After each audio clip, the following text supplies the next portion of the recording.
I'm ready.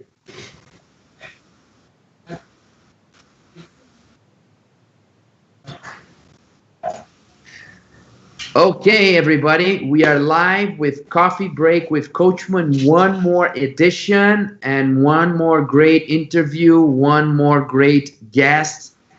My dear friend, Professor Nelson Silva. And I remember the first time I met Nelson in New York. I don't even know if I should say how many years ago, Nelson. I was there before everything happened. I was really completely lost. I was a nobody. And I stayed at Nelson's house, and he took me to NYU. Nelson was a professor, a teacher there for many, many years. He's going to talk about that as well. First time I visited NYU was with Nelson, and we started a great friendship at that moment. And Nelson is definitely he was speaking at DSD events a couple of times, and is one of the guys that knows the most about digital, for sure, for real. He consults for big companies. He moved back from US to Brazil recently. He has a private office, what makes it even cooler because now he's really experiencing all his ideas about digital and about clinical work. Great teacher, great speaker, speaks all over the world. And I want, before we proceed, Nelson, to thank you. Thank you so much for opening time. We canceled a couple of times this interview. I'm sorry about that. Very tough to organize both schedules and get you live here. So I'm super grateful. Thank you so much. And to start, I just want you to give a brief introduction about who is Nelson Silva. Christian, yeah, when you say all these nice words about me, I feel touched. I'm a believer in things, and one of the people who has shown me how to be a believer is you. So if there is something that you believe, you should really go and do it. I think that's mainly what Nelson does. I graduated in 1990. Let's put it this way, and then you're older than me. Yeah. And sometime I ended up in coming to the US. It's a great opportunity. I spent about 12 years at NYU. We did several basic science research there and also teaching. And in 2012, I moved back to Brazil, and I'm now with my practice, and I still have a faculty position at Universidade Federal de Minas Gerais, which I'm very proud of. And as you, we like to people to do what we do, not only us. We like to share and have everybody getting, this belief that we all have. So this is Nelson, someone who believes in things and believe that everybody can do what we do, CC. And thank you very, very much once again. I'm honored to be the seventh,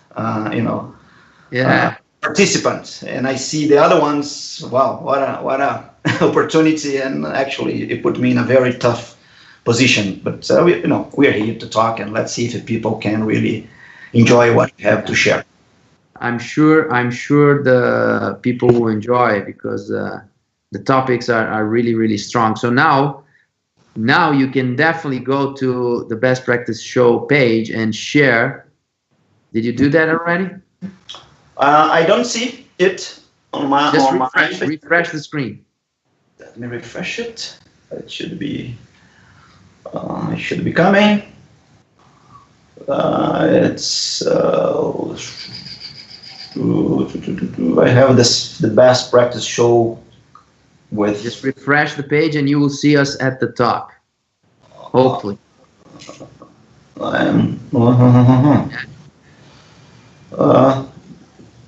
Nope. Post all posts. No, I'm all. I just have. I'm refreshed. But anyways, for some reason. At the end, you share. No problem. I can share at the end, Christian, because I know this is sometimes technology. Just because I am here in Belo Horizonte, maybe because of the mountains, it's not coming. It needs to go around, and let's see how it goes. So let me present, I just mentioned on Instagram the topics. Let me present to our friends in Facebook the topics we're going to discuss, because they are super, super important. Okay. The young dentists listening to us, please pay attention. We're going to talk in a very pragmatic way about the options for young new professionals. We're going to talk about how to plan your studies, your career in US, academic career, how to become a researcher. We're going to talk about digital, of course, new trends in dentistry, the real meaning of comparing conventional analog with digital. Nelson is one of the best guys to really analyze deeply this comparison. We're going to talk about the dental market with technology involved. ROI, as I mentioned, ROI for me, one of the best topics. Return on investment. What can you expect when you invest in technology? What is the strategy? How do you plan your investments in technology? We're going to talk about artificial intelligence. Is this a reality? How this is going to change? What is happening right now in dentistry when it comes to artificial intelligence? Efficiency in the digital workflow. These are basically the topics. So, Nelson, since you developed a very interesting career story, I want you to explain a little bit to us how you ended up as a teacher at NYU. So from Minas Gerais, Brazil to NYU, because why do I ask this? Because I remember I was just talking to a friend about this today. I remember when I decided to leave Brazil, when I decided that I wanted to experience life outside Brazil in 1999, 2000. At that time, there was no social media. There was very little internet. People didn't travel that much. It looks like 2000 was very, just around the corner. But in 2000, people didn't travel. I up to when I was 30, I left Brazil twice only, and I wanted to leave outside Brazil, and I had this dream, and for me it was so distant, was almost impossible. 2003 said it's just a dream, utopic dream. This will never happen. So I imagined that for me, the challenges were how do I make money outside Brazil? How do I build a career? Should I study? How do I study for 3 years without making money? What kind of investment I need to do? How to find a sponsor? How to find a company that wants to sponsor my working visa, my beginning of my career? How do I start as a teacher outside, and how the university can be my sponsor? So I want you to start explaining this path for you, this vision. What were your first few steps? Who helped you? And how you developed this international career? Christian, this is everybody asks. I got call like you. Several people call us asking what's the easiest pathway for you to do what we did. We did in the way you did, in the way that I did. Teaching is something that since the beginning I was looking for a way to be a teacher, because I had good teachers when I graduated, before and even after. And that was in my mind to do something and to leave. To go to the US is something since I was a kid. It's just, I would like to go to the United States. And actually Disney World was what I was aiming. And you're right, back then was not media. There was no internet that fast. If you recall, ICQ was the first connection that we could do with people from other, talking, and then Viber came and so on. So what happened was, in 1994-95, the school who led the post-graduation level was University of São Paulo, either in São Paulo or in Bauru. And I decided to apply and to go to Bauru at the University of São Paulo, because they have that teaching strength, and then the expansion that people could go overseas. And that's exactly what happened. So I ended up in in applying for a master and then a PhD. And the PhD, I was granted a support from the government to leave Brazil for 1 year. And people who have helped me is Luis Fernando Pegoraro, who you know well, and also Ricardo Marins, who is now in British Columbia in Canada. It's a very successful professor. At the time they were teaching in Brazil. They were teaching in Brazil. Luis Fernando is in Brazil still, but Ricardo left to the university, to British Columbia in Vancouver. So those are the two people, really key people. Of course, we have others. I don't want to be mentioning names because we forget. So let's say that the first step for you to start making your dream of being abroad and creating, working outside Brazil, working in US was to connect with good mentors during dental school. That's it. Define what they call the best match. Actually, the best match, or the good match, I would say, not the best, but a good match of you as a person, the good match of someone who could be a mentor, and also it's important that your mentor is good to find you a good match overseas, because it's known that if just go is not good, and you know that. So if you want to really be in a bad place with a bad school, it's that's it. It's now, disaster. You need to find in your school somebody that has good contacts in the good universities in US, right? Yes, good contacts, and also someone with sensitive or a skill that would find for you the best spot. So this I was lucky, and I was really with Luis Pegoraro and Ricardo, who found for me Van Thompson, who was the best match, not only for his capacity as a professor, researcher.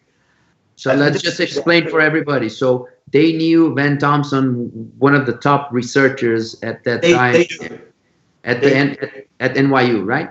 Yes. They had a relationship. They had a relationship before. And also the character, I mean, how I behave and how that person behave, it plays a significant role on your success when you are overseas. So it's someone who look alike you. And Van Thompson was in what department at NYU? Well, Van Thompson back then, before he moved to NYU, he was at UMD&J in New Jersey, and he moved to NYU to be the chair of the biomaterial department. And then when I came, I saw that transition, and I helped him to build the lab because he was moving, and I was the only one in the lab. And what year you moved to New York? 2001, 2002. How old were you? I was 35, 34. Christian is back. How many years? How many years working as a dentist in Brazil before that? Before that, 10 years. So you were already in with your clinic 10 years in Brazil, and then you left everything behind and moved. I shut down everything, and I moved, and I spent about 12 years. What was the process first for Van Thompson to know you, to approve you, then university to apply for your visa, and then for you to get to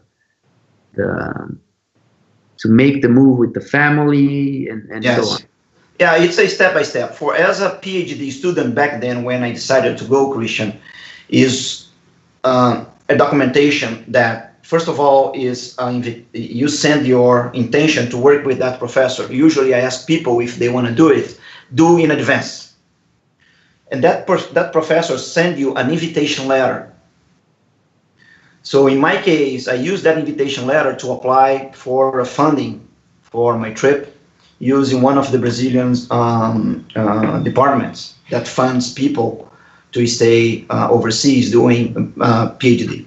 So when you graduated, you immediately after graduation, you continued at the university and you did your master's and you continued to study, right?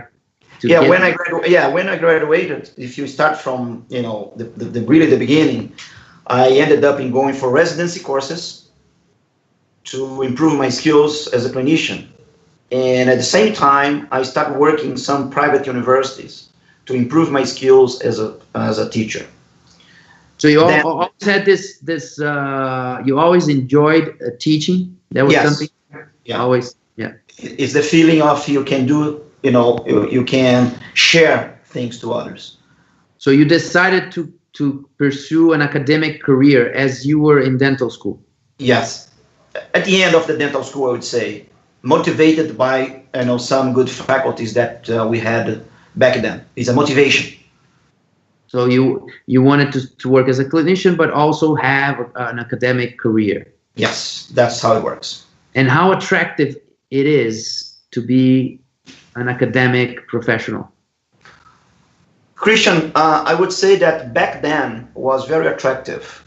Let me, if you see what's happening in Brazil now, which you have tons of institutions teaching dentistry, that may not be as attractive anymore because it's a lot of competition and people tend to, as you have many dentists pursuing academic career, they tend to cheap you out. So things becomes a little more dense. Unless you are really linked to good institutions, which I am linked with a very good institution in Brazil. I would say University of São Paulo is a good institution. Campinas, UNESCO, and so on. You have some good institutions, but it's a tough time now for students to decide if academic career is something to pursue. What about the academic career in US? Is that something that you would recommend to your son, for example? This is a very interesting question, Christian. Actually, it's a good question. I will give you my perception. Maybe I can say something, and if there is anyone in watching us could make comments and so on. Academic career in the US is based on grants. So if you're someone who has a huge potential of bringing grants for the institution, you have higher value, or you become someone very, very important, and you become someone that the institutions are looking for. Explain what means bringing grants to the university. Yes, well, grants means funding and finances. So one of the job of a faculty in the US depends on the level you are, because there is, you can find, there are several levels of academic positions. You can be only clinician, you can be clinical research driven, you can be only research driven person. So when you are really as a full-time professor having research as part of your contract, so one of your jobs is bringing money, bringing funding. So as much as you bring, more I would say stronger you are in your position as a faculty. Mm-hmm. So the US, and of course all over, I mean, the national fundings that come from the government, they bring more revenue for the institutions. Yeah. Because what's called indirect costs, it's higher than when you have companies sponsoring you on the research or bringing money from sponsors. Yeah. From private sponsors.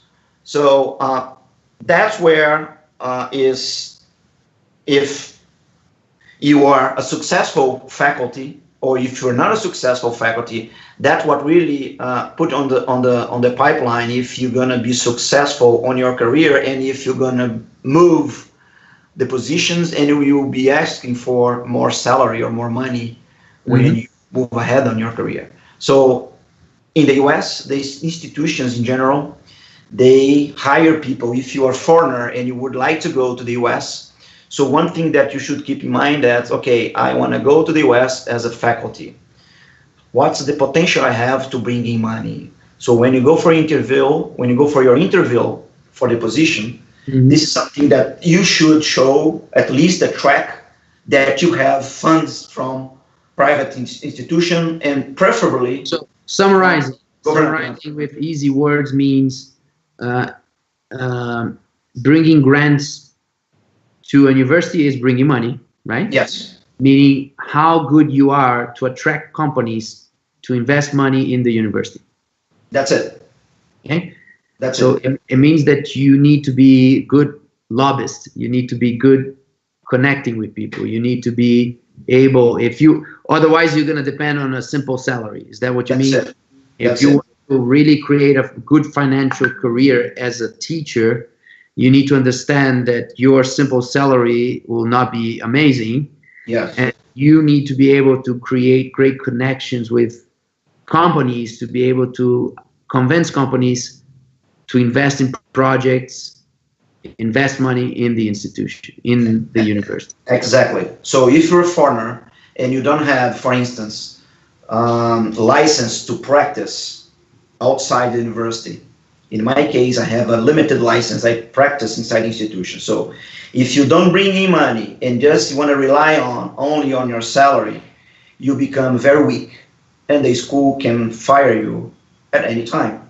And then if the school fire you as a foreigner, what you're going to do? Are you going to look for a job in another institution? Well, it's not going to be successful. So if you don't have your practice outside, you become very weak on that environment. Even the negotiation between the teacher and the university, because you don't have a clinical work to sustain you, to maintain you, so you're in hands. Yes.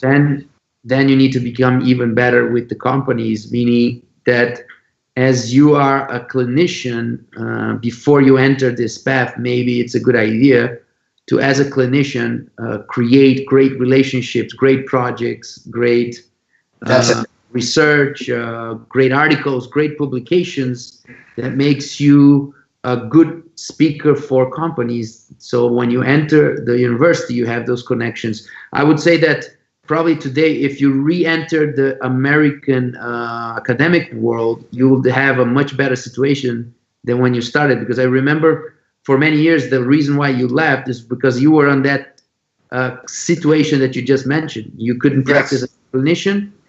Your only money was the salary as a teacher. Since you started from scratch there, your connections were not that strong with companies. So you came back to Brazil, and in the last 5 years here in Brazil, I don't know how many years you're back in Brazil, but 5 years. In the last 5 years here, I would say you were able to build your brand, your name, and create super strong relationships that now probably universities in US would value much more. You agree? Yeah. Well, it's just one comment that you make that I was very successful, Christian, on companies and bringing money. But what happened is, as you aim to change your academic career position, and I did, right? If in the US you come as a assistant professor and then you become associate after 6-7 years, is where you change really. And if you get it, it means that you have done something right. But then there is the last step of this is what's called tenure, which is the end of the line.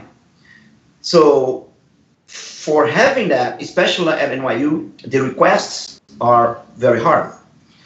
So one thing is you need to be smart enough to take the decision based on what your feeling is.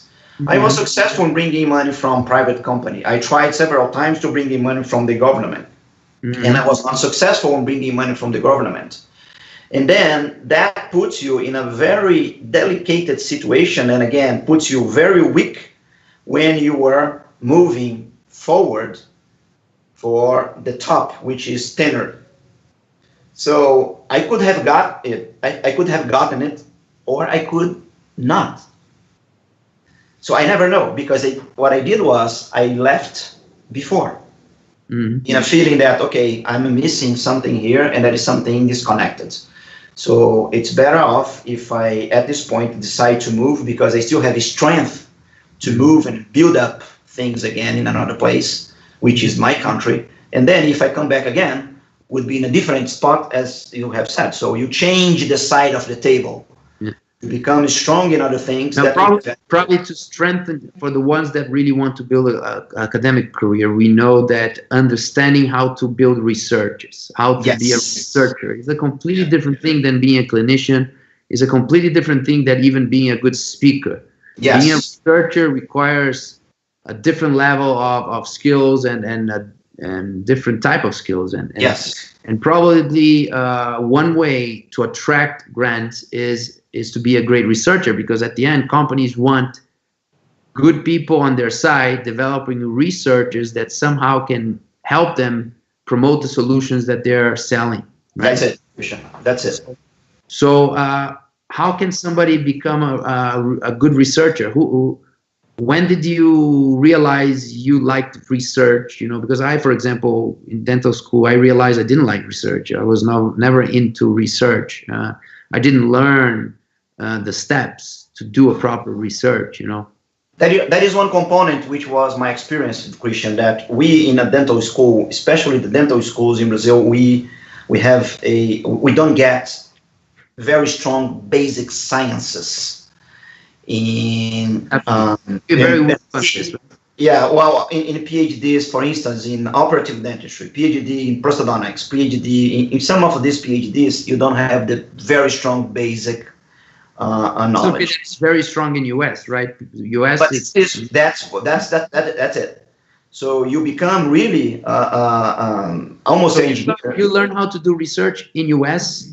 Most of that was in the US. I got the initial steps in Sao Paulo, but then when you move in an institution where you have infrastructure and you have money and you have equipment, so things change. And then it becomes a pleasure to do what you do. It becomes a pleasure to repeat something that's needed to be repeated.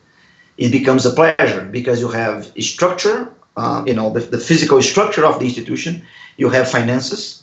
So then you can do a lot of things that one wouldn't, ever imagine that you could do. So it was really for me a change.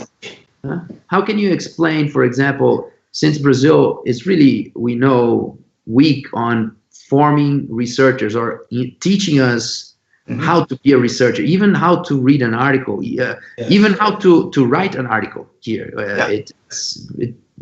And we see that even with that bad background that we have here, why we have so many great researchers, Brazilian great researchers, why we have so many great authors in Brazil, why so many great universities in US, they have Brazilians as in strong positions. This is very good. Have an explanation for that? Yes. Well, the explanation is if you see most of those people who have that position or are doing very great on research, first of all, they are well connected. Second of all, they have gotten already an opportunity to live abroad. And what they do is they build, why so many Brazilians? If our background was weak, why we see this trend, of great researchers in great positions in great American schools? There's Brazilians all over. That is one component that people forget, Christian, which is we have 12% of the dentists in the planet. So it's volume, one factor. So we have a competition among us. So when you have an opportunity to leave the country and take a position, you're gonna do your best. You're gonna do your best. So usually that's what happened, and I did. I'm not the brightest person. That's the point I wanted to get. That's the point I wanted. I'm not the brightest. I'm not the smartest, but I'm I'm good in doing things. I mean, I do things. I have attitude, and proactiveness. And I believe on things. I'm a believer. So the attitude makes you differentiate you from others. So we have really great Brazilian guys leading. So it's incredible. Can I say that the final message of this little part of our interview is that no matter how good your preparation was, your background, your studies, at the end of the day, on real life, people that really make things happen, it's much more about the energy to do, the excitement and the proactiveness than your previous studies. When you want to really make things happen, you become different. Yes. And not only Brazil, but people from undeveloped countries, I see that happening all the time. as we enter a world, the first world, where people are comfortable usually, and they don't feel the pressure, and they don't have problems in their, economic problems like we have here. And you see that they are not with the same energy usually. Of course, this is an average, right? Yes. And as you said, it's so hard for Brazilians to even think about winning, surviving, succeeding in US, that as we enter with any opportunity, we enter with the feeling that we need to kill it. Yes. And many Brazilians, they do kill it, and they do very well. Yes. You see Latins in general. We see East Europeans with the same kind of gut feeling, with the same kind of behavior. And that's probably the reason that people like food. Yeah, this is the point. It's more psychological. It's an attitude. You must have an attitude and just go, believe on your dream, and you go and do it. And then, of course, the limitations in our country even make us publishing tons of papers. Even with all that limitations, funds from the government now are all shut down, and we're still publishing. So that's a combination of attitude, believing, and also your connections to other people that you have created to your career. So that's why we are successful in doing that. But it's more an attitude than being the smartest. In fact, nobody wants Einstein in their group, because this guy could be a disturbance, and that could really kill the team. So he's a team player. You have a leader, and then you have everybody looking forward and making it. This is an attitude, is a believing that you can do better every other day. So let's summarize this part. Let me know if you agree with me with these conclusions of the information you shared. Young dentists wanting to enter US. Do you agree that still today, in terms of academics, US is the best place to be? Yeah, we still have the United States. European institutions at the same level, right?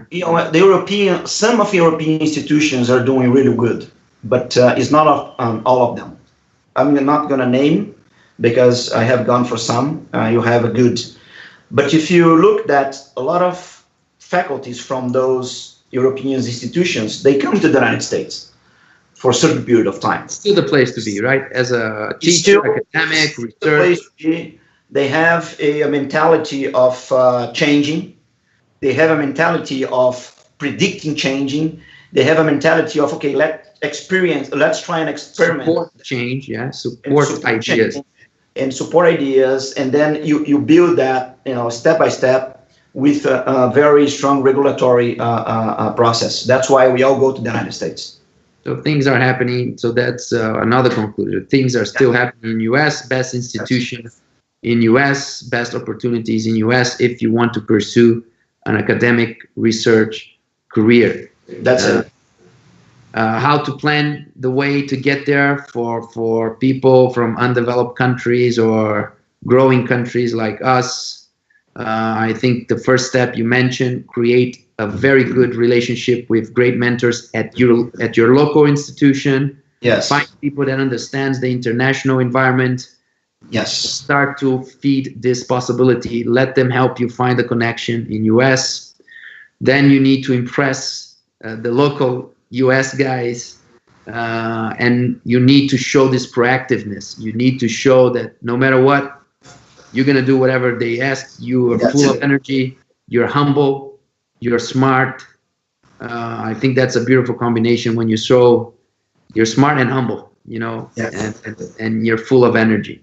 That's it. That's the way the doors will start opening. And then try to understand that it's a lot of politics, and you need to enjoy that. If you don't enjoy politics, I wouldn't go into academic career. Do you agree?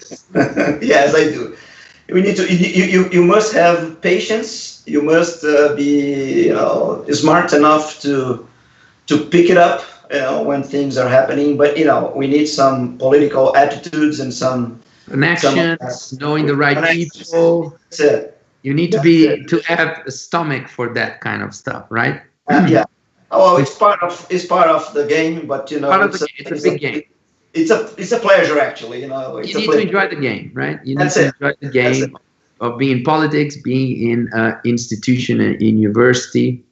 And you need to understand that at the end of the day, financially speaking, for a teacher, it's all about connecting to the companies. Yes.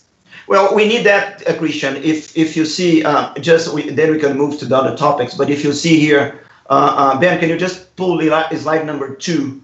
And this is something, Christian, just to maybe close, how much young students are looking into research, for instance. You see how this topic is so important. Mm. So in the slide we have a number 2. If Ben is capable to put it on live that people can appreciate. What the slide really shows, what the numbers are showing to us is... Ben, can you let us know if the slide is live? Oh, perfect. Okay. Go for it now. So what's that is really is a analysis done, and anyone who is watching us can just go to the website and text thenextdds.com. It's going to pull up here. Yeah, this research, Nelson, just to introduce, this is a PDF you sent me a while ago. Yes. Amazing amount of information. And explain how that.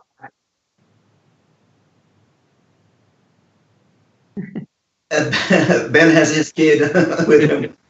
That's okay, Ben, please. That's the live. I do that all the time. Yeah, that's the live. So what happened to this data that we're trying to show the people is how much the young kids are interested for teaching and research, as we're talking about here, closing up teaching and research.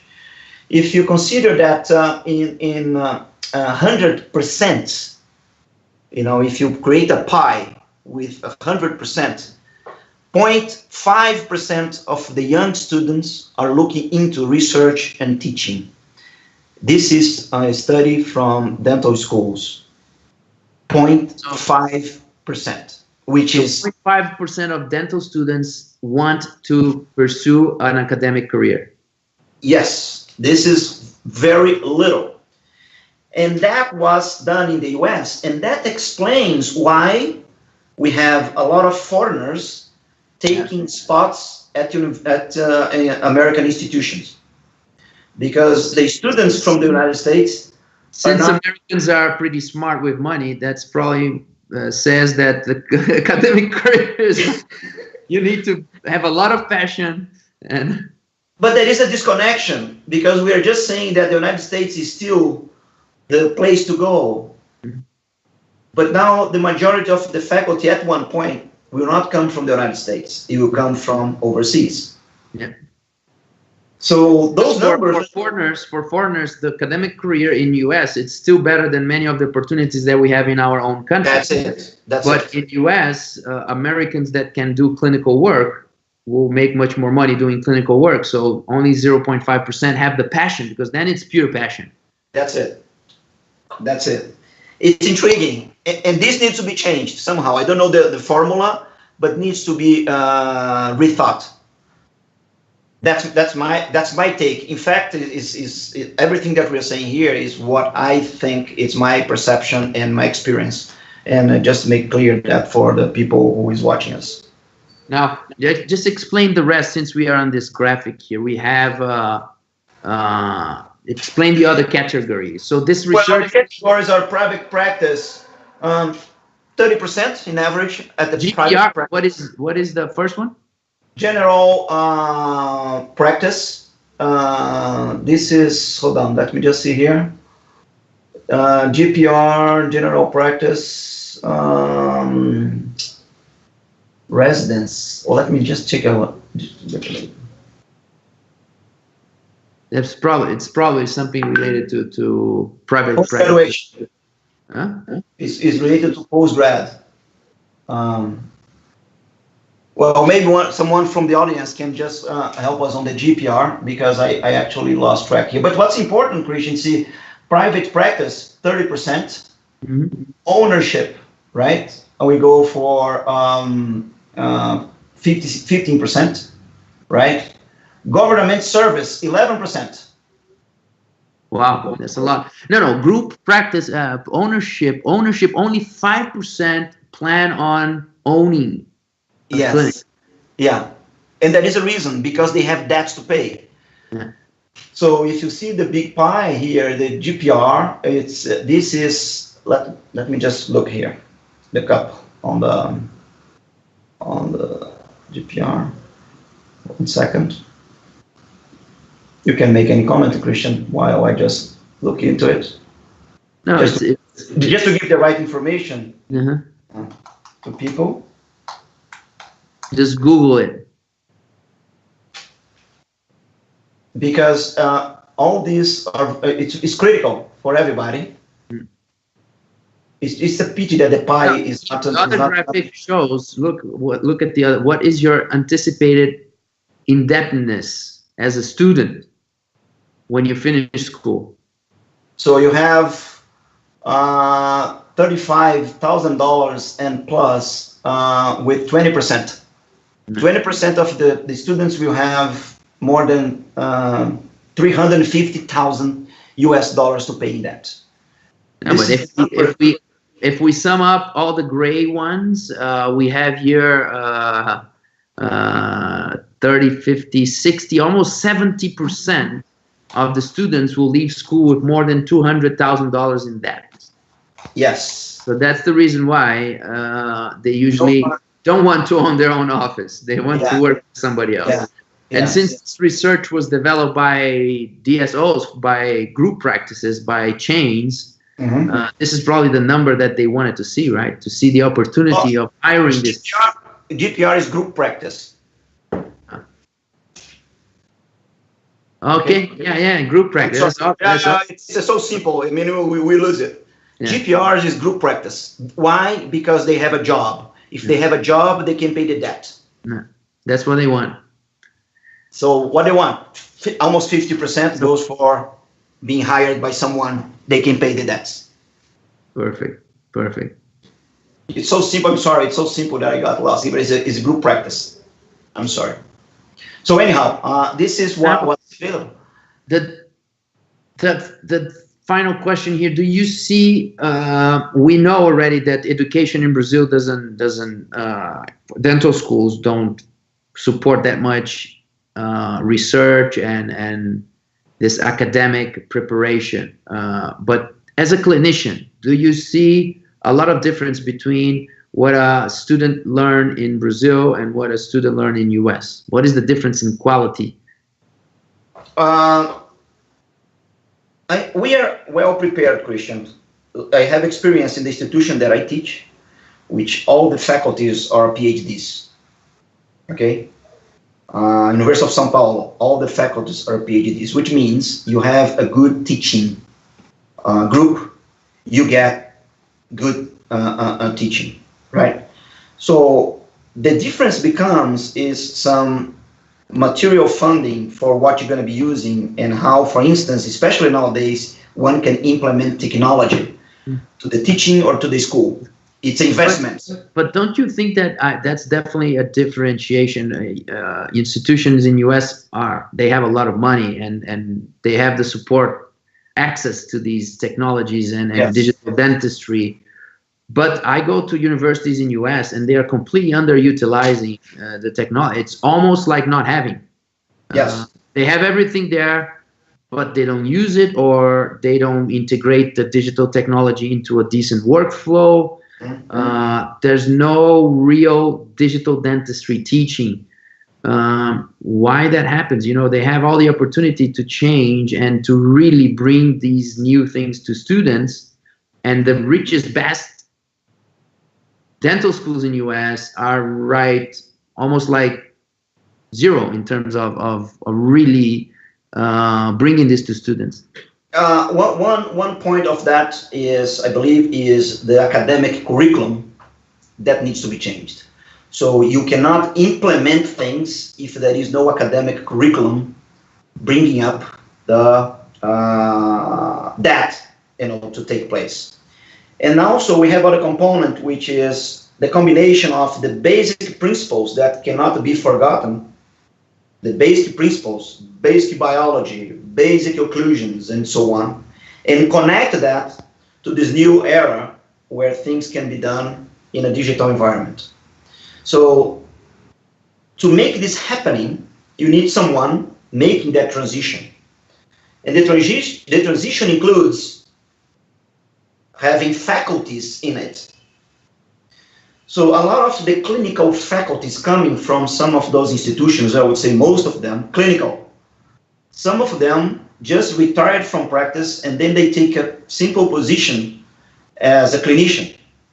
So most of these people who is already in the institution, they were not exposed to the technology. And so why should they make effort at this point? Mm-hmm. So I think it's a balance of academic curriculum development and the faculty embracing it. And also the school getting the faculty or making the transition smooth enough that everybody can be on that, spot. Mm-hmm. So I don't see the excuse of, okay, you were forgetting the basic concepts. No, this is already gone. You're not forgetting it. And I think you're just incorporating it to the new time we are facing now. So that is where I think it's the missing point. That is something to be that needs to be worked on. I know some schools are trying to do it. Some schools are implementing protocols. Some other others are trying to implement protocols and see if this can be effective. Because just having technology but missing the basic doesn't work. So they need to implement and bring this to the new time we're facing. Mm-hmm. I think that's why you have all this equipment sometimes left behind. Because, as you know, is a bumpy road when we start working with technology. So let's enter the second topic of our interview, technology in dentistry. Since you have a lot of expertise and experience with that, First question I want to ask you: new trends. When people ask me, "Is digital dentistry the new trend in dentistry?" Usually my answer is no. Digital dentistry is not a new trend; it's already reality. Was yesterday. Yes. So for you, what are the new trends that you see coming into dentistry? Well, Christian, it's difficult to talk about new trends if we are not fully in the existing technology now. So, as you just mentioned, a lot of schools in the US, which for us is the leading place, with machines and things are left behind. The new trend on institutions and technology will be for sure the Nelson, you just need to center your face in the screen. So okay, if you go back a little bit, yeah. There we go. Is the new trend for me, Christian, is the artificial intelligence that is coming, which maybe this is not new anymore, but we are implementing it. Yeah. And just so people understand, artificial intelligence today. What is the stage of artificial intelligence in dentistry today? What are the companies working on for tomorrow? Yeah, let's first of all just put people on the perspective what artificial intelligence is in a very simple words here. So artificial intelligence means you're gonna collect a bunch of data from a computer, which means if you take photographs, so you collect all the photographs that you have from the same person or different people and combine that in a data, and creating a way where this data will think like we humans would think. A very simple example that will come by. So you brilliantly developed the digital smile design concept.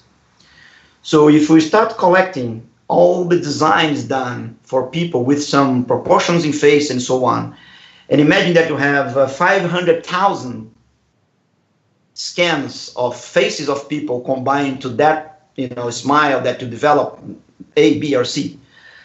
So what happened to this is you're gonna come up with the data that will tell the best match or the best possible match for a specific case. So this is what artificial intelligence is. So very simple for dental field. If you scan patients and have all these scans, I'm talking about intraoral scan, not CBCTs, and I will talk about that in a little bit. And we start like collecting how you have scanned that, because you have a stream that you can collect that data. So make this, combine all this, you develop the most efficient way, or maybe you're going to develop what is enough to be scanned to collect that information for that particular case. So on the diagnostic, which is now already a reality, and I see companies doing it, and then you come with your comments. For instance, you have Watson, the IBM Watson, which is doing it already in dentistry for diagnostics. We have some colleagues of ours, Kyle Stanley, for instance, also have working. You just have to move back, Nelson. You're too close to the screen. We cannot see your. Yes. Yeah, there we go. So you have other people who is developing companies on that, sense of developing data that will provide diagnostic for a specific, treatment, implant positioning. So this is already happening, but not implemented yet. And it's happening, but we need some proofs that this is really efficient.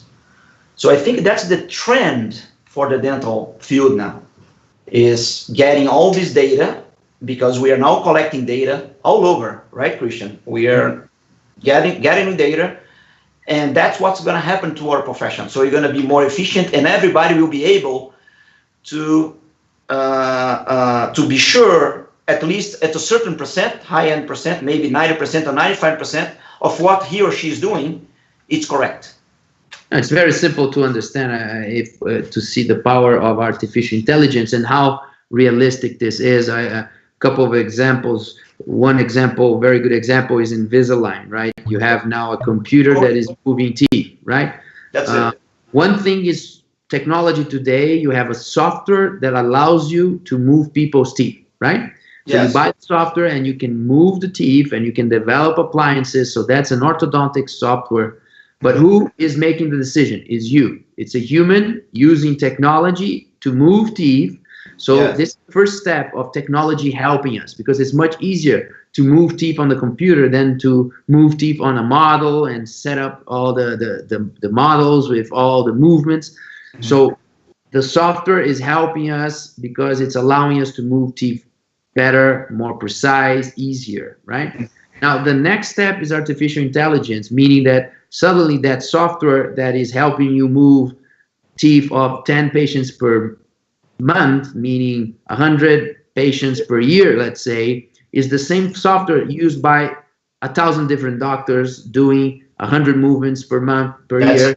So that means already 10,000, 100,000, maybe 1 million movements that are happening in the same software, because the software is cloud-based and the company owns that information. So the company that developed that software suddenly has an example of 1 million cases moving teeth. Not only that, the company knows the results, because as you make a decision as a human of going from A to Z this way and not that way, right?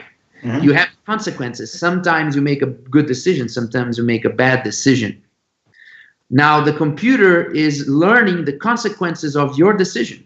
Yes. Because as you scan your patient after your decision, the computer now knows your starting point, the computer knows your strategy, your ending point. Yes. And the computer knows your ending point, and the computer learns.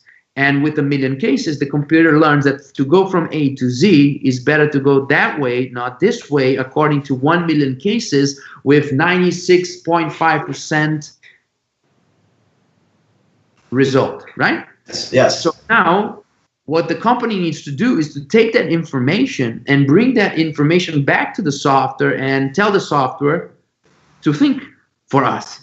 If you have situation A, you need to go this way to get to Z. If you have situation B, you have to go that way, and in 97% of the cases, you're going to go to X, Y, whatever, right? Yes. So now it's very easy to understand that a company like Invisalign, it's definitely working on artificial intelligence to help decisions, because again, in Invisalign example, is very interesting to realize that one new role. Invisalign created a new profession in dentistry, the clean check professional, the expert on clean check. If you're a good orthodontist, it's not enough. If you are, you need to understand CleanCheck. You need to understand the biomechanics of aligners to make the right decisions when moving teeth on the computer. Otherwise, the aligner will not move the teeth where you want. So, as you know, people are outsourcing that, right? Companies are being created to make decisions for you as a CleanCheck expert for you. Yes. Right? Now, artificial intelligence for me is exactly to eliminate this need, because the computer will be the best to make many of the decisions that we are making nowadays. Of course, it's a process, right? Some decisions are much more complex, intuitive, sensitive, more related to clinical experience, gut feeling, intuition, right? Relationship with the patient, clinical exam. So there's many things that is very hard to bring to artificial intelligence, but other things like Kyle, you mentioned Kyle, it's an X-ray. It's very smart. It's for me, if I could think of something that needs artificial intelligence yesterday, it's analyzing an X-ray. Yeah. It's black and white, fill of color. It's very easy to identify certain issues. You throw this on the computer, and the computer is analyzing 1,000, 1,000,000 of these X-rays and giving you the result, right? Watson is doing that for quite a bit, even for dental. So Watson, but it depends on how the precision, because this is a calculations. When you mine all this data, right, Christian? You mine it, and you have this combined. So it's a calculation that needs to go behind it. And some companies are doing better than others. And where they are fighting is about what they call artificial intelligent architecture, which is the engineering, side of the whole process. All these calculations and how it's done, and companies, Fiat is doing it for their own things. Another example is we have the pre-salt in Brazil, which is the pipe that goes all the way down to pull up oil from very deep down on the sea. So they have now artificial intelligence telling them when they should change the pipes because of the waves and so on. Mm-hmm. So they have sensors collecting all these, mining all these, making that calculations, and 95% they need to change it because of risk. It's the same for us, and Invisalign aligners are the good example. So, and this brings us to what you asked me about changing professions in our field, because we are now talking about, we as a dentist, what's the option I have for the future? Opening practice isn't one option, but as a job. So designers now are the job of the moment. It may not be in a few years from now, because everything will be so automated that you cannot have it anymore. So we have that initial step for designers, and this guy will be maybe, as you said, the clean checkers. I mean, they will change for something because you have a computer that gives everything automated for you now. Tooth design, it's there. You just one click, you have the tooth already with the occlusion, all built in with artificial intelligence architecture behind it. New professions in dentistry, people are worried about technology. People are worried about two things: technology taking over and DSOs taking over. Now, we shouldn't be worried about that. First, because there's no way back. I agree with you. I agree with you 100%. It's going to happen if you're worried, and it's going to happen if you're not worried. So don't worry. Yeah, that's it. There's not an option, right? Now, with technology and DSOs, new professions will be created in dentistry. For example, I see DSOs, great companies being formed in the next 5 to 10 years, beautiful companies to work for, desperately trying to find dental managers with dental experience, trying to find treatment planners, dentists that knows how to treatment plan, and they will be coordinating treatment plan decisions. That's all they're going to do, Computer designers, as you said, even though artificial intelligence will slowly make decisions, there's a huge opportunity for people that understand dentistry and enter the world of 3D design, 3D solutions. Even the companies, that will be the hottest companies in dentistry, will be the companies developing artificial intelligence solutions. All the money in the world and the smartest IT guys will not make it. Yes. They need to understand dentistry to start with, to create the algorithms, to create the solutions. They need people with a lot of experience on the decision-making process in dentistry, to start feeding the computer at the beginning, with this information to create the artificial intelligence, right? So huge opportunities all over. So what I tell students today is that as you enter a dental school nowadays, don't think about being a clinician, perio, ortho, endo, implants, orthodontic only, or being a teacher at the university. Think about the new world of technology and the new world of DSOs, all the spots that these companies will have to fill in to succeed. And they will go to dental schools to find these people, these young, bright people that are thinking this way. So it's a beautiful moment. I believe it's very exciting. And the DSOs in Brazil are still slow, as you know that. I mean, it's gaining momentum slowly because we have a different system in a different environment. It's gonna... Yeah, the step point is not there yet, but will come, as you know. And I mean, we follow pretty much what people is doing. And definitely they will need people to manage that, not managing it, also implement this new PSO concept for being successful at the end. I agree with you 100%. So you mentioned the magic word, implementation, right? You go to the lecture, you see that beautiful lecture, Nelson Silva talking about digital dentistry, amazing solutions. You finish the lecture, you finish the Congress, Monday morning, you're back into your office and you're in trouble. You're in trouble because implementation. So next questions for you. Comparing conventional to digital, financially speaking, as a business model, as thinking about a clinic owner, a dental office owner, generating efficiency. I usually say what we want is to work less and make more money. That's the magic. That's the magic, right? Yes. Can the digital world really help you to work less and make more money? Question number one.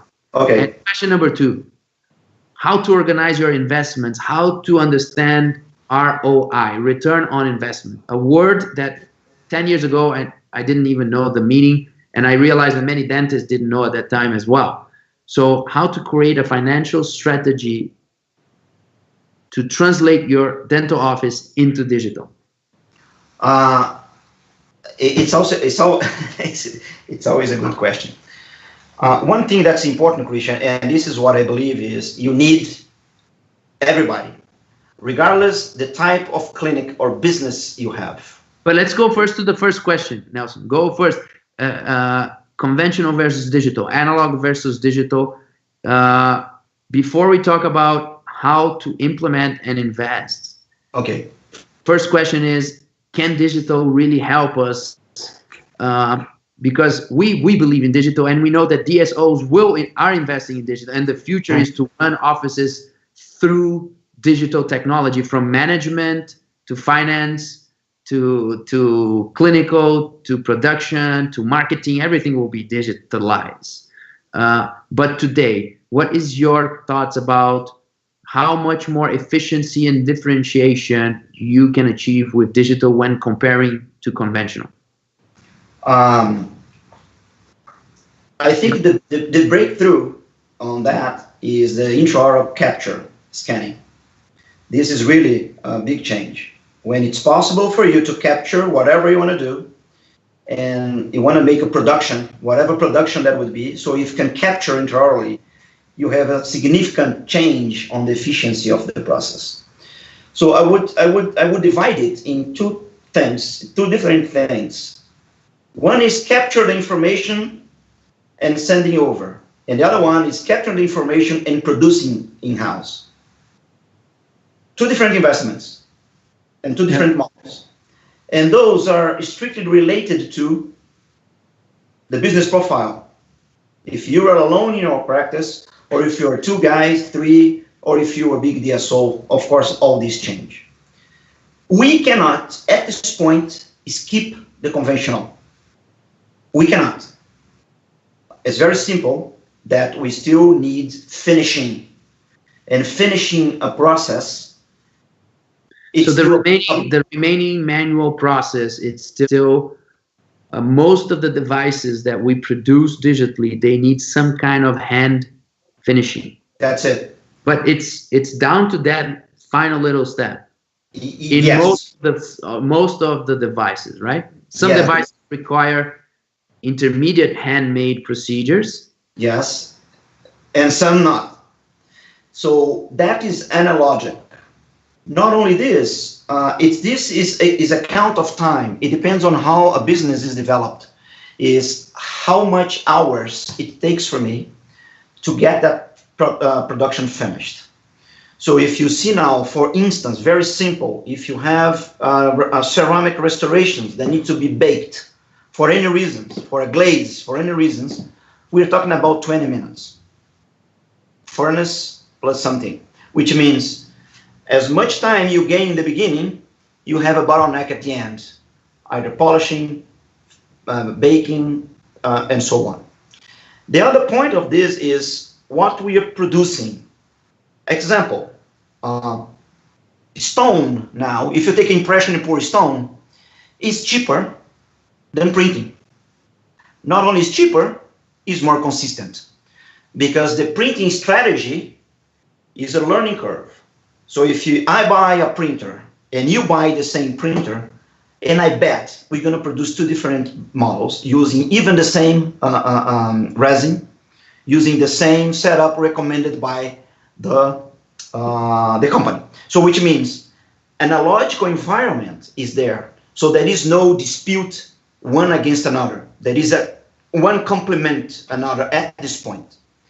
And I believe that we're going to go to a certain level that the analogical will get reduced, but we still have some touches at the end until things are finished. So now, how you create your business model on that, that's the challenge. Because it depends on, for instance, my case, I have everything here in my office. But if I write down step by step and how much money I make out of it, I never would have the production in my office, because it's just myself and another colleague, my wife, and so on, and that's it.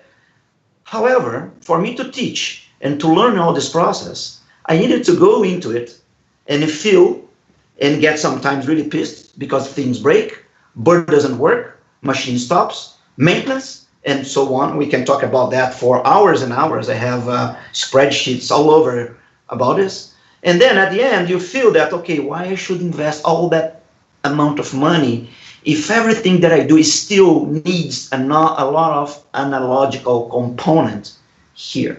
And of course, these vary between the different businesses model. I'm not here, it's just a general thinking process. So for me, if anyone would like to start, it's getting somehow a data capture, regardless the size of the office, and then you decide which route you go. That's the best business model for beginners, and not buying everything, because there is no magic. And as you said, we still need to sit and design things, because artificial intelligence is not there yet to give you just a click. We need to wait a little bit that to happen. So then how you do it smart. Do it step by step. But my understanding is everybody should have a way to capture data in their practice, because this will mean something. Yeah. This will mean something at some point. The intraoral scanner. Intraoral scanner or bench scanner. Or. Because that data has a lot of meaning. You believe that investing on a scanner is definitely something that financially is a good move. It's a good move to start with. And then you go for the other processes. Now, You started talking about digital breaking down into two different models. When we talk about digital workflow, you can talk about acquisition of information and outsourcing everything, Yes. and enjoying the results, Mhm. or bringing manufacturing into your business, right? Yes. So we can actually break down even in more pieces. The digital workflow is made out of three moments: acquisition, manipulation of the information, and manufacturing. Yes. And initially, when dentists they talk about digital, they see everything together, and they want to do everything, right? Yes. We know that acquisition here in Brazil, it's still outsourced, even acquisition. So we send a patient out usually to an imaging center, and the imaging center will scan and do the CBCT and Yes. digital photography, etc. So I usually say that the first step into the digital world is to bring in-house acquisition. Yes. An intraoral scanner and a digital camera, and nowadays even intraoral scanner and a facial scanner app, right? Yes. That in probably 6 months to 1 year will become something extremely realistic Yes. to work with, and extremely cheap. So acquisition is the first step. And the beauty of investing on acquisition equipments, scanners, and digital facial scanners is that learning curve is short. You Yes. learn. So the problem with digital is not only the investment, but is the learning curve as well, right? And the other point is that we cannot analyze digital only with, like I see in many lectures, they put analog. This is the time it takes. This is the money you invest to make it happen. Digital, this is the time it takes. This is the money you have to invest to make it happen. When you have this simplification of this analysis, I believe you end up having unrealistic analysis of the comparison between analog and digital. You're comparing analog and digital because of the time you're spending and because of the money you're investing to have that to happen. But you're forgetting one very important factor that is probably the most important, is consistency on the results, is standardizing the quality, is replicating the result. Because when you can replicate a result, and the only way to do it is through digital, you can press buttons and get similar quality on key procedures that when it's handmade, it creates a lot of stress. Yes. Creates unpredictable outcomes. And this is for me one of the reasons why dentistry is so stressful, because it depends on your hands and is unpredictable. So technology for me, before we talk about time and we talk about investment, technology brings a workflow that will slowly bring predictability into your life. And this will reduce stress. Definitely. You know, the quality is this. It's not more. It's not less. This is the quality, dear patient. This is what I'm going to give you. If you're happy with this, I'm fine to treat you. If you're not happy, you can find another doctor. But this is the quality I will deliver. And I can guarantee to you, because I use a digital workflow. So the chances are I'm going to end up with this result. Yes. So I believe this is a factor that people need to explore more. And that's when the digital believers will start benefiting. There is one component, Christian, that goes for it. That's why I believe on data being acquired in an office, regardless of the office. If it's a DSO, regardless. That's why. One thing is the investment that we did in the past, Christian, is not the same investment that we do now. This is one thing that people need to understand.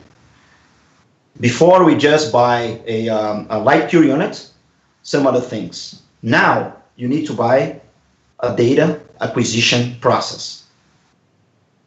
which would be the intraoral scanning, because it also can scan models with the intraoral scan. And also, and there is a reason, and you mentioned that properly, which is when you can have predictability of things, when you can, for instance, you make a complete denture that you scanned, and you have the STL file of denture that was printed or milled or whatever, which is not conventional. If that denture breaks, you just make another one, the patient comes back. So you give not only a quality control, but you can give a warranty.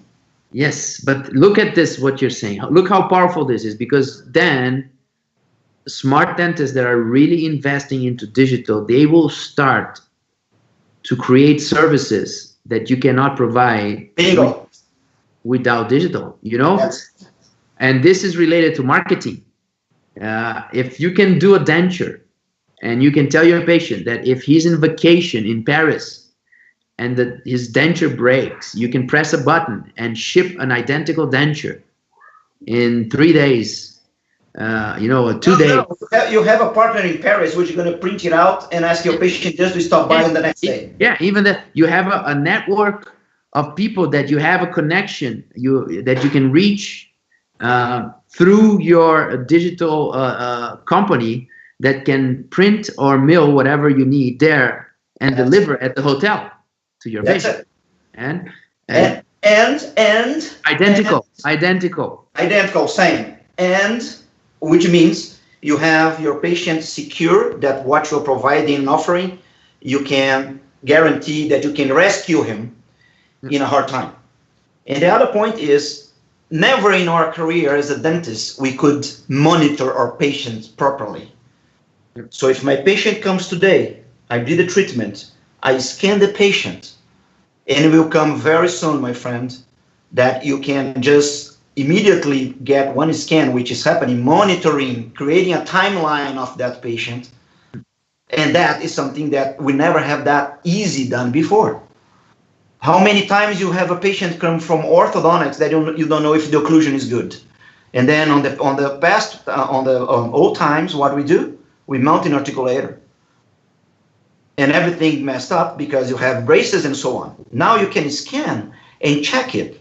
Not only you can scan, now very soon you're going to scan, and the scan will be getting the movements. While you're scanning, you have the displacement of the jaw. So never we could monitor our patients, giving them a warranty, a quality control. Now we could be here honestly for a week talking about amazing stories that are not the future, that can be delivered. It's happening now. A dentist that is investing in digital and exposed to this technology, he can tell stories to his patients that are real, that can directly benefit his patients right now, today. Yes. Yeah. Not tomorrow. And we could be talking about, we just mentioned sending a denture at the hotel in 24 hours, you know, monitoring the bite and the occlusion of an orthodontic patient remotely, and scheduling an appointment with artificial intelligence and detecting the problem, recording the jaw, creating a time lapse, a time frame of the 3D information, and forecasting what is going to happen. You know, what is the value? How can you put a price on that, to be able to tell your patient that you can forecast things, that you can diagnose faster, that you can interact and you can intervene before things happen, because you use digital to understand the problem. And I usually say, when people talk about digital, they usually talk about digital dentistry, how to use technology with CAD/CAM or guided implant, how to fabricate a restoration or a guide. This is not the most powerful thing. The most powerful thing is to see things better, to make better decisions, to treatment plan better, to diagnose better through technology. If you don't want to do CAD/CAM, if you don't want to do guided surgery, I tell, don't do it. But don't miss the opportunity to deliver a better service to your patient by diagnosing better, seeing the problem beforehand better through technology. No, that's the key. So we have techniques, Christian, that everybody has created on tissue grafting. right? Everybody does grafting. And how people follow that up. If you scan today, scan tomorrow, scan in 1 year, a lot of the techniques we use now may be different because Yeah. now you have something that gives you a number, Yeah. and then you're going to change the dynamic. We see a patient with a soft tissue defect, old school. You do that beautiful graft, you take photographies, and we know that we can angle the photography to change the perception of how much tissue you grow. And then you put on the lecture and you say, look how good I am. I did this graft and I fixed the problem, right? Now with technology, there's no more bullshit, because you scan your patient with the defect. You do the grafting, you scan your patient, and then you scan your patient every month or every 6 months or every year. And in 5 years, you're going to know exactly how much you gain volumetrically. That's it. And this is going to improve techniques, because then we're going to start realizing what techniques really work. Every single specialty will evolve in a much different speed because of what I call digital dental quality control. Yeah. Right? Overlapping images, overlapping 3D files, and understanding exactly the impact of your decision and the impact of your procedure. Yes. This will put pressure on companies to develop better materials, on researchers to develop better solutions, on clinicians to develop better procedures, because patients will require that. They will say, I want to see my 3D initial file. I want to see what you promised, and I want to see the 3D consequence of what you did, and I want to match everything, and I want you to tell me the comparison here. Christian, health insurance are looking for that to reduce the cost of paying services that were not done properly. So if you cannot do a procedure, you just monitor the procedure, any health insurance would smile for the rest of their life. And you as a dentist, because you're being paid with a very minimum cost of that consultation that was given, because what you're doing, you are monitoring the patient. Two, is something that's controversial. You can give your take on what I'm going to say is, forever dentistry is not on discussion anymore. Because as you said, I will forecast in a percentage when something that I do will fail. So when I forecast something that I do will fail, I will prepare my patient that time I will redo your work, but with a certain cost, because I have all your files. I will just replace what I have done, and I will put a new part on you. So the forever dentistry, I know it's controversial. People watching us may say, no, you're crazy. But this is all the industry does for not forever processes. That's what the industry is investing in artificial intelligence, is because they want to change parts before things really go bad and break. So yep. Airline companies, the aircraft industry, they do that for quite a bit. Now it's coming. So the time on the forever dentistry, it will change. I give you a denture, sir, in 4 years you come here, I'm going to replace it. You don't need to come, maybe just an impression, and I overlay the file, the existing one, because I have already your vertical dimension. The resorption will be compensated for the new file that comes. I overlay it, bingo, I give you another one for you. So you not wait things to break. That's my perception. Yeah. So many stories. The overlapping is a magical word for me. Changing dentistry. Overlapping is changing dentistry. Overlapping files, right? The other thing is, I always mention copy-paste dentistry, keeping the predictability between steps by copy and paste files, changing what you want to change, keeping what you want to keep, and making the procedures more reliable, more predictable. That's it. Of course, the basics of dentistry will be still the key factor to deliver good dentistry, right? That's not a matter. It's not a question. We're not here, not even arguing about that. Understanding dentistry is the key. It's the way to use technology to facilitate the process. And I don't know if you agree with me. We are on a transition moment where these procedures and technologies are being developed. But I believe that, and I hope, and that's the reason why I put all my energy on this, is that technology will help more dentists to treat more people with better quality. because today good quality dentistry is a luxury. Good quality dentistry belongs to super good dentists. The only way to deliver good dentistry is to be super good dentists and to work with an even better technician. And these professionals are super expensive. And that's the reason why the only way you can have a good treatment today in the whole world is to pay a lot of money for it. There's no other option, right?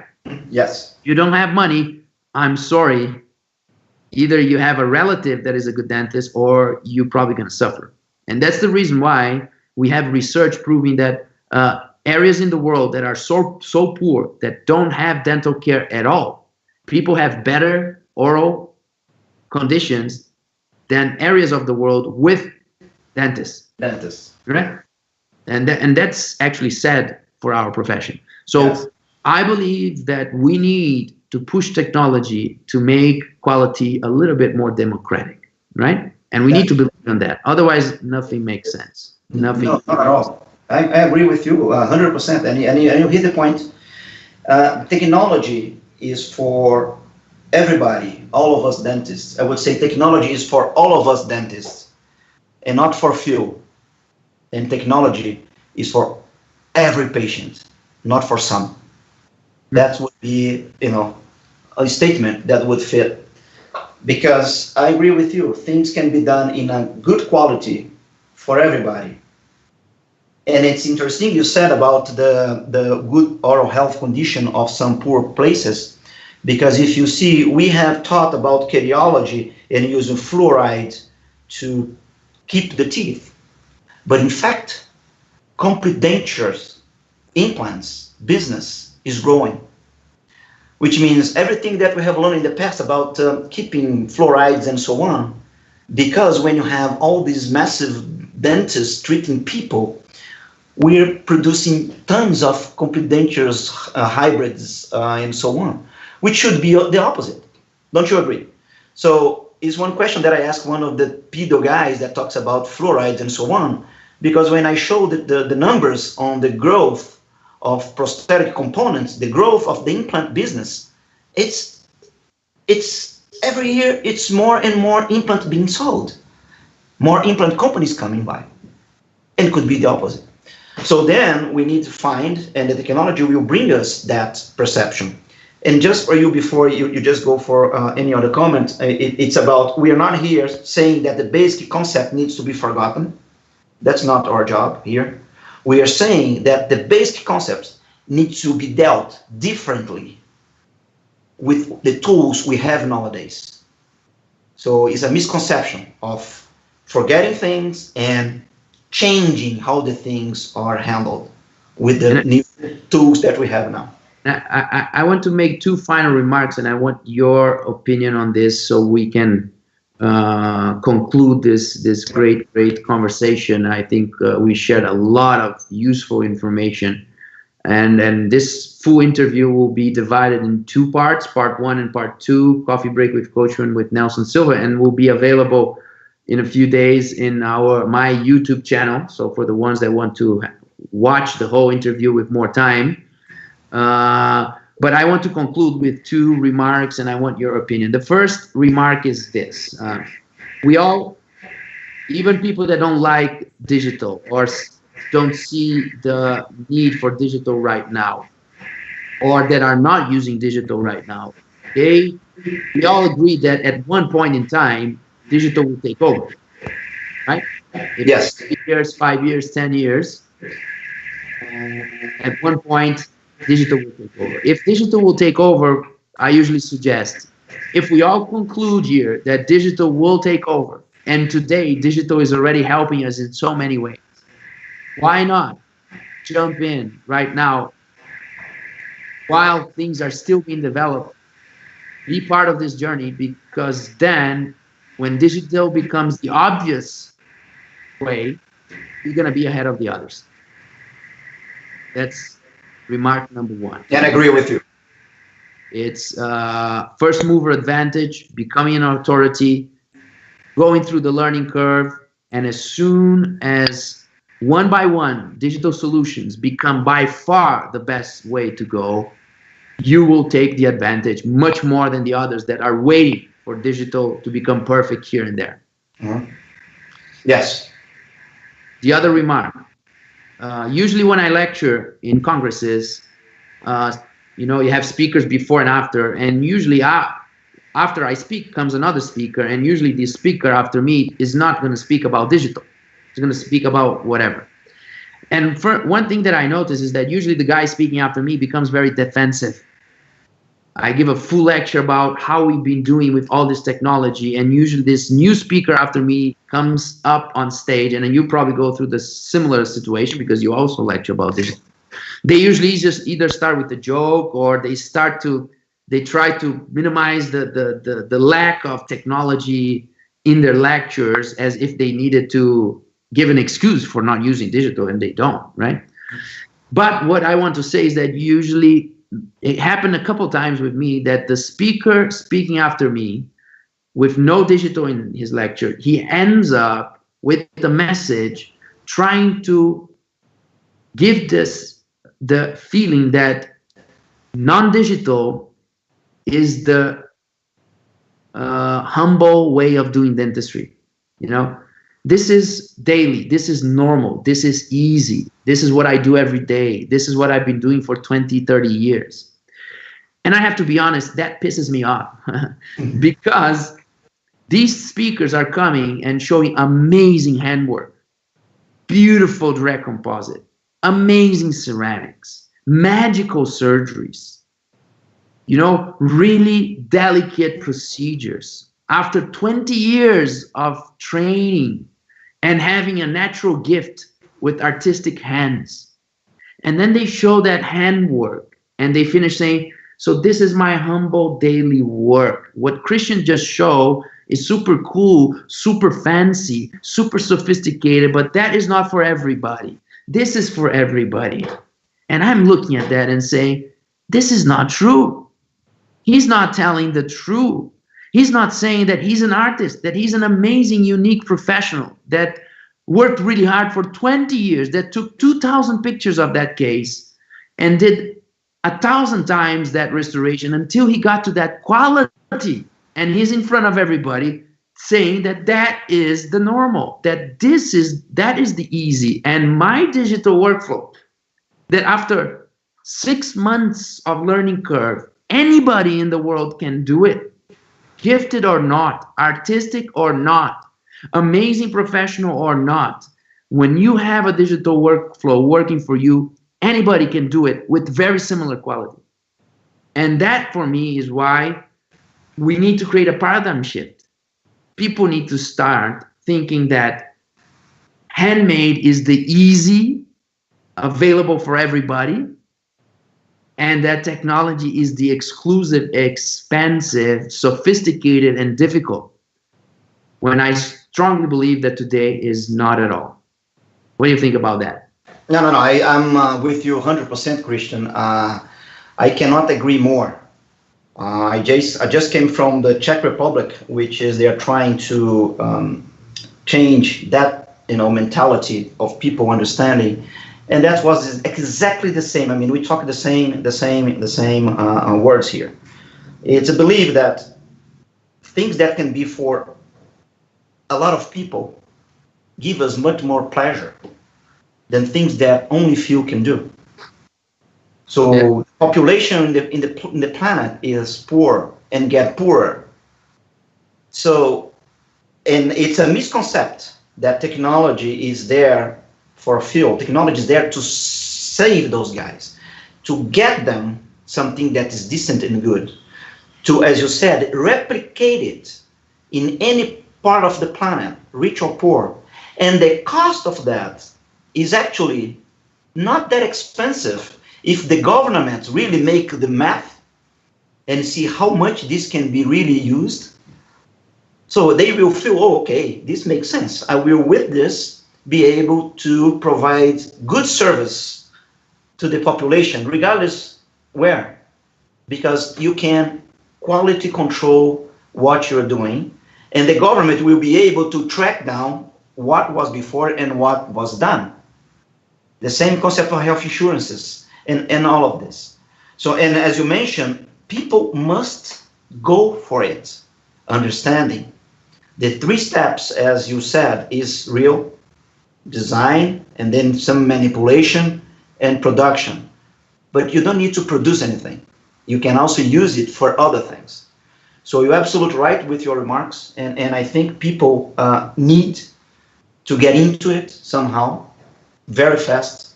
That's my recommendation. Institutions, they must start doing it internally.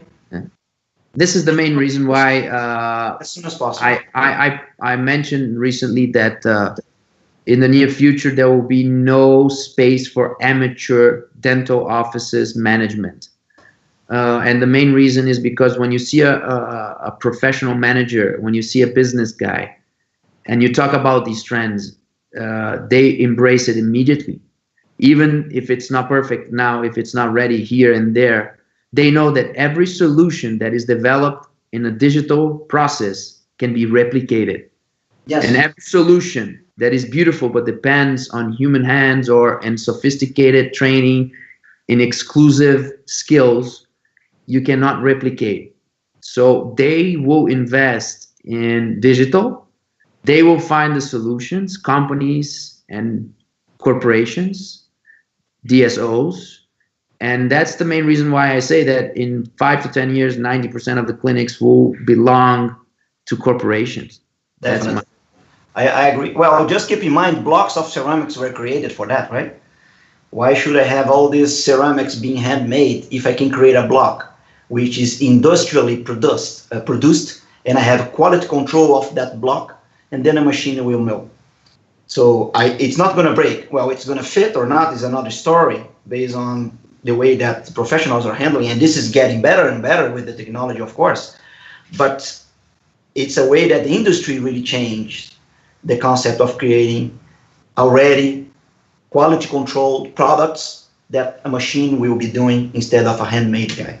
I 100% agree with you. We need to think more on the majority of the people, not on the very tiny tip of the pyramid. Very fine. We live in a little bubble at the top. We need to think in a broad way, in a more broader way, and to embrace more people. And that's, I believe, it's your job, and you do it beautifully. And that's, I believe, it's my job. And I, as you said, I'm a truly believer, and we are here to help. And that's we're humans. So as much as you can help, of course, we all would like to have a better life, some financial benefits. We all need that, to pay our bills, to have your kids on the school. But if you can help people and you can get it and helping people, that is the main, most fantastic message that we all can give to people, Christian. That's would be my close remark. Thinking people. Fantastic, Nelson. As I mentioned, this will be fully available at my YouTube in a few days. I want to thank everybody that stayed here with us watching. Yes, of course. We had people from all over the world watching, many comments. So I will ask you, Nelson, during the next hours or day, if you can go back to Facebook and answer the questions, go over the comments, and interact with people. Usually we have a lot of comments there. But before we finish, I just want to thank you again, Nelson, for your time, for your inputs, for your knowledge.